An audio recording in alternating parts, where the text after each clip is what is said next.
ان کا بھی مالک کائنات نے یہاں پر تذکرہ فرمایا کہ جب انہوں نے توحید کا انکار کیا تو پروردگار عالم کا عذاب ان پہ آ پہنچا۔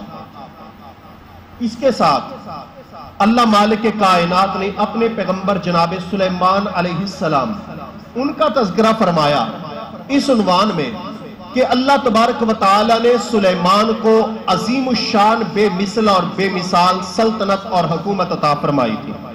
کیسی حکومت؟ پرندوں کی زبان سمجھتے تھے جناب سلیمان علیہ السلام۔ اللہ مالک کائنات نے یہ کمال بھی جناب سلیمان کو دیا تھا۔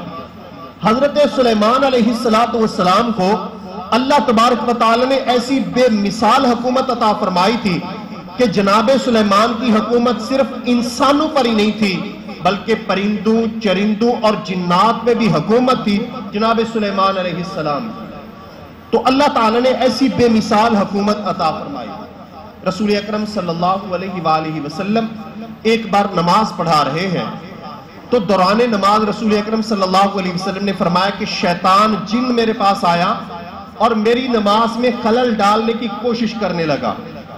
امام کائنات نے فرمایا میرا دل چاہتا تھا کہ میں اسے پکڑ کے مسجد نبوی کے ستون کے ساتھ باندھ دوں اور صبح مدینے کے بچے اس کے ساتھ کھیلیں، لیکن پھر میں نے کیوں نہ باندھا؟ مجھے اپنے بھائی سلیمان کی دعا یاد آ گئی کہ اے اللہ مجھے ایسا ملک عطا فرما جو کسی اور کو نہ ملے۔ تو اللہ تعالیٰ نے جنات پہ حکومت اور غلبہ جناب سلیمان کو عطا فرمایا تھا، اس لیے میں نے جن کو چھوڑ دیا، باندھا نہیں۔ احباب ذی وقار، اللہ تعالیٰ نے یہاں توحید کے عنوان اور چیپٹر میں ایک بڑا پیارا عنوان کو ذکر فرمایا ہے۔ وہ کیا؟ اب غور کیجئے گا۔